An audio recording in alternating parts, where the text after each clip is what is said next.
সুপ্রিয় শিক্ষার্থীবৃন্দ, আসসালামু আলাইকুম।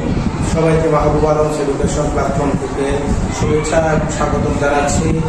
প্রতিবারের মতোই আমি তোমাদের পরীক্ষার আগ মুহূর্তগুলোতে গুরুত্বপূর্ণ সাজেশন নিয়ে তোমাদের সামনে হাজির হই। এই পর্যায়েও আমি তোমাদের সেই রকমই গুরুত্বপূর্ণ কিছু সাজেশন নিয়ে তোমাদের প্রতি এই ভিডিওতে হাজির হয়েছি। আজকে এই ভিডিওতে আমি তোমাদের জন্য তোমাদের দ্বিতীয় প্রান্তিক সিলেবাসের গুরুত্বপূর্ণ অধ্যায় মহাবিশ্ব এর সংক্ষিপ্ত প্রশ্ন নিয়ে হাজির হয়েছি। এই অধ্যায়ের সংক্ষিপ্ত প্রশ্নগুলো তোমরা যদি আমার এই ভিডিওটাতে ভালো করে দেখে থাকো তাহলে এই অধ্যায় সম্পর্কিত যে ছোট প্রশ্নগুলো কেমন হয়, কি ধরনের হয়, সেই সম্পর্কিত সমস্যাগুলো সেগুলো আশা করি তোমরা এখান থেকে সমাধান পেয়ে যাবে। তোমরা তাই ভিডিওটি না টেনে সম্পূর্ণ মনোযোগ সহকারে ভিডিওটি দেখবে এবং সাথে সাথে তোমাদের খাতায় নিয়ে সেটাকে নোট করার চেষ্টা করবে এবং বাড়িতে ভালো করে এগুলোকে চর্চা করার চেষ্টা করবে। তাই আর দেরি না করে আমি আমার মূল আলোচনা চলে যাচ্ছি। পৃথিবী থেকে চাঁদের দূরত্ব কত?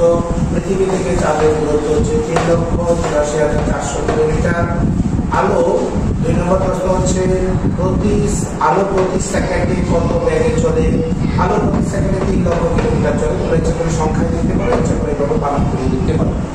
তারপরে চাঁদ থেকে পৃথিবীতে আলো পৌঁছাতে কত সময় লাগে? চাঁদ থেকে আলো পৌঁছাতে পৃথিবীতে আলো পৌঁছাতে মাত্র সময় লাগে হচ্ছে 1.3 সেকেন্ড।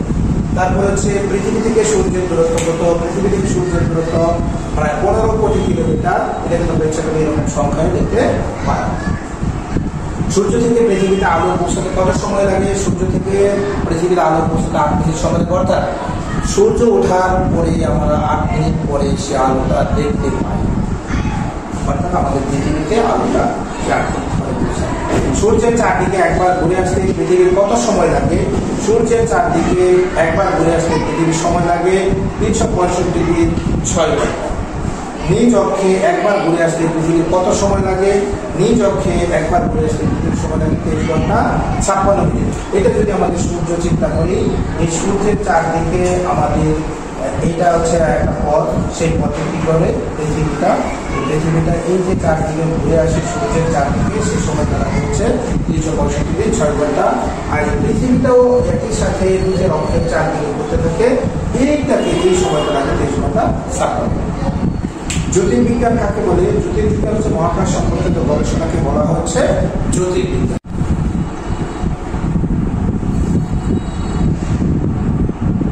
পরবর্তী প্রশ্ন, কক্ষপথ কাকে বলে? কক্ষপথ যে পথে পৃথিবী এবং অন্যান্য গ্রহসমূহ সূর্যকে আবর্তন করে তাকে কক্ষপথ বলে। তারপর হচ্ছে বার্ষিক গতি কাকে বলে? বার্ষিক গতি হচ্ছে সূর্যের চারদিকে নির্দিষ্ট কক্ষপথে পৃথিবীর আবর্তনকে বার্ষিক গতি বলে।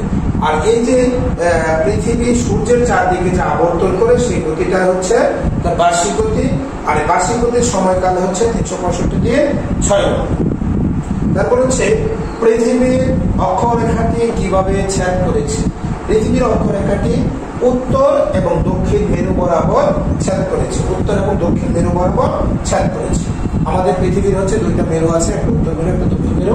সে উত্তর এবং দক্ষিণ মেরু বরাবর অক্ষরেখাটি ছেদ করেছে। আহ্নিক গতি কাকে বলে?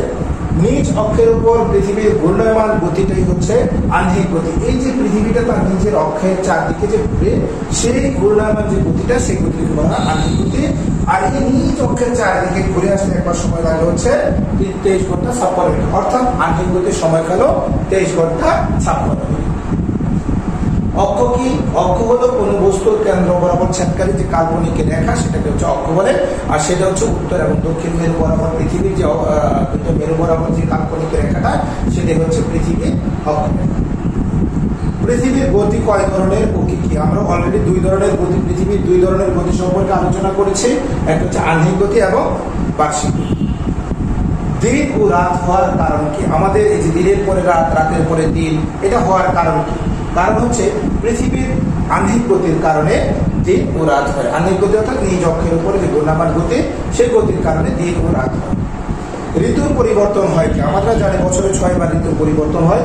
গ্রীষ্ম, বর্ষা, শরৎ, হেমন্ত, শীত ও বসন্ত। এই 6 বার ঋতুর পরিবর্তন হয়। এই ঋতুর পরিবর্তনের কারণটাই হচ্ছে আমাদের পৃথিবীকে নিজস্ব কক্ষপথে ঘূর্ণন এবং সূর্যের দিকে হেলে থাকা অক্ষের কারণে ঋতুর পরিবর্তন হয়।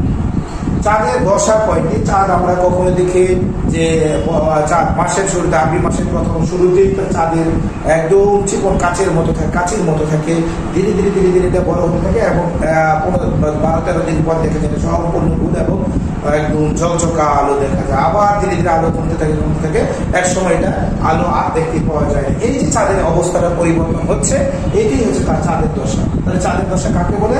চাঁদ কখনো বড়, আবার কখনো ছোট, এবং কখনো গোলাকার এবং অর্ধগোলাকার মনে হয়। চাঁদের উজ্জ্বল অংশের আকৃতির এবং পরিবর্তনশীল অবস্থানকে বলা হয় চাঁদের দশা। এই চাঁদের দশা তাহলে কয়টা, এরকম কতবার পরিবর্তন হয়? সেটা হচ্ছে চাঁদের দশা হচ্ছে 8টি, অর্থাৎ 8বার চাঁদের দশা এরকম পরিবর্তন দেখা যায়। উপগ্রহ কি? উপগ্রহ হলো সেই বস্তু যা কোনো গ্রহকে কেন্দ্র করে আবর্তিত হয়। উপগ্রহ হলো সেই বস্তু যা কোনো গ্রহকে কেন্দ্র করে আবর্তিত হয়। চাঁদের এই যে কখনো চাঁদ কখনো কি দেখা যায় খুব উজ্জ্বল দেখা যায়, কখনো একেবারে অন্ধকার দেখা যায় রাতের বেলা, চাঁদের আলোর কোনো অস্তিত্ব পাওয়া যায় না। আর কোনোদিন চাঁদের এত ঝকঝকা আলো মনে হয় যে দিনের বেলায় দিনের আলোর মতো মনে হচ্ছে। এই যে এইরকম পরিস্থিতি, এইরকম এটার কারণে এটাকে বলা হচ্ছে, একটাকে বলা হয় পূর্ণিমার চাঁদ, একটাকে বলা হয় অমাবস্যার চাঁদ। পূর্ণিমার চাঁদ কাকে বলে? পূর্ণিমার চাঁদ হচ্ছে যখন আমরা চাঁদের আলোকিত অংশ সম্পূর্ণ গোলাকার দেখতে পাই, তখন একে বলা হয় পূর্ণিমার চাঁদ, আর অমাবস্যার চাঁদটা কাকে বলে? যখন আমরা চাঁদের আলোকিত অংশ একেবারেই দেখতে পাই না, তখন একে অমাবস্যার চাঁদ। আমরা জানি গ্রীষ্মকালে তাপমাত্রা বাড়ে, বেশি গরম লাগে, শীতকালে তাপ কম অর্থাৎ শীত বেশি লাগে। আমাদের এই যে গ্রীষ্মকালে কেন তাপমাত্রা বাড়ে, তাপমাত্রা বৃদ্ধি পায় কেন? এটার কারণ হচ্ছে গ্রীষ্মকালে সূর্যটা উত্তর গোলার্ধে খাড়াভাবে কিরণ দেয়, ফলে এ সময় দিনের সময়কাল দীর্ঘ হয় এবং তাপমাত্রাটা বৃদ্ধি পায়। আশা করি এই যে বিষয়গুলো তোমাদের সামনে আজকে উপস্থাপন করলাম, এই বিষয়গুলো, এই যে প্রশ্নগুলো তোমাদের এই অধ্যায়ের সবচেয়ে গুরুত্বপূর্ণ প্রশ্ন, আর পরীক্ষাতে বারবার এই প্রশ্নগুলো থেকে আসে। আশা করি তোমরা এই প্রশ্নগুলো যারা মনোযোগ সহকারে পড়বে এবং এগুলো নোট আকারে লিখে রাখবে, বারবার চর্চা করবে, আশা করি তোমাদের এই অধ্যায় থেকে যত প্রশ্ন আসুক না কেন তোমরা সেই ছোট প্রশ্নগুলো অ্যান্সার করতে পারবে। আমাদের এর পরবর্তী ভিডিওতে আমি তোমাদের জন্য অবশ্যই ছোট প্রশ্ন আজকে করলাম, আগামী দিন তোমাদের জন্য শূন্যস্থান এবং ডান বাম নিয়ে হাজির হব। সেই পর্যন্ত তোমরা ভালো থাকবে, সুস্থ থাকবে, নিরাপদে থাকবে, সেই শুভকামনায় আল্লাহ হাফিজ, সবাইকে ধন্যবাদ।